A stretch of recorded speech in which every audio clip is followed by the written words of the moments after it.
1200 ആണ്ട് ചിങ്ങക്കൂറ് മകവും പൂരവും ഉത്രം 1-ാം പാദവും അടങ്ങുന്നത്.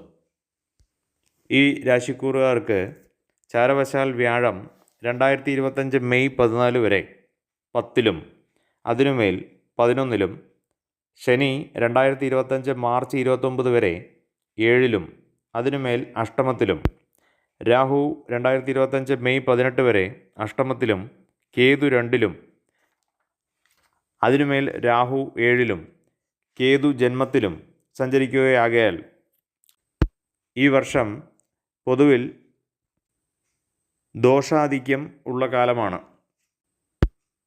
ധനലാഭവും ബന്ധുജനപ്രീതിയും കുടുംബസൗഖ്യവും ദാമ്പത്യക്ലേശങ്ങളും അപകടങ്ങളും കുടുംബത്തിൽ അനൈക്യതയും അധ്വാനഭാരവും ഹൃദയ ഉദര സംബന്ധമായ രോഗാരിഷ്ടതകളും വിഷാദരോഗങ്ങളും അപകടങ്ങളും ഉദ്യോഗാർത്ഥികൾക്ക് പലവിധത്തിൽ കർമ്മ പ്രതിസന്ധിയും സ്ഥാനമാറ്റങ്ങളും വിവാഹാദി കാര്യങ്ങളിൽ കാലതാമസവും പ്രതിബന്ധങ്ങളും സന്താന സൗഖ്യവും വ്യാപാര വ്യവസായ രംഗത്ത് പ്രവർത്തിക്കുന്നവർക്ക് നഷ്ടങ്ങളും വിദ്യാർത്ഥികൾക്ക് പരീക്ഷാദികളിൽ അലസ മനോഭാവവും പരാജയഭീതിയും ഉന്നത വിദ്യാഭ്യാസത്തിന് തടസ്സങ്ങളും കലാ കായിക രംഗങ്ങളിൽ ഉള്ളവർക്ക് കർമ്മ തടസ്സങ്ങളും ശത്രുജന വിരോധങ്ങളും സാമ്പത്തിക നഷ്ടങ്ങളും രാഷ്ട്രീയ രംഗത്തുള്ളവർക്ക് രാജകോപവും ജനവിരോധങ്ങളും സുഹൃത്ത് ഗുണങ്ങളും കാർഷിക മേഖലയിൽ ഉള്ളവർക്ക് നഷ്ടകഷ്ടങ്ങളും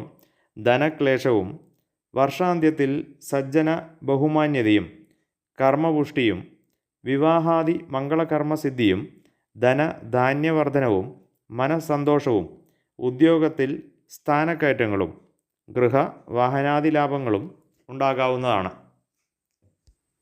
അതിൽ മകം നക്ഷത്രത്തിന് വിചാരിച്ച തുടങ്ങിയതുമായിട്ടുള്ള എല്ലാ കാര്യങ്ങൾക്കും അത്യുജ്വലമായ വിജയവും അടുത്ത 4 മാസത്തിന് അത് വളരെ സ്തംഭനാവസ്ഥയും, എന്നാൽ വർഷത്തിൻ്റെ അവസാന 4 മാസത്തിൽ ആദ്യ 4 മാസത്തിന് ലഭിച്ചതിൻ്റെ പകുതിയോളം പ്രതീക്ഷിച്ചാൽ മതിയാകും.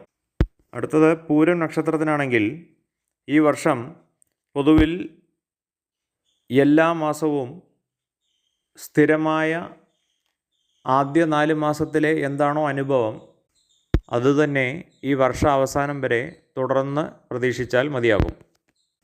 എന്നാൽ ഉത്രം ആദ്യപാദം വരുന്ന ആൾക്കാർക്കാണെങ്കിൽ ഈ വർഷത്തിൻ്റെ ആദ്യ 4 മാസത്തിലെ അനുഭവം അതുപോലെ അവസാന 4 മാസത്തിൻ്റെ അനുഭവം ഒരുപോലെയും, എന്നാൽ മധ്യഭാഗത്ത് വരുന്ന 4 മാസം ആദ്യ മാസത്തിൻ്റെ പകുതിയോളം ലാഭം പ്രതീക്ഷിച്ചാൽ മതിയാവും.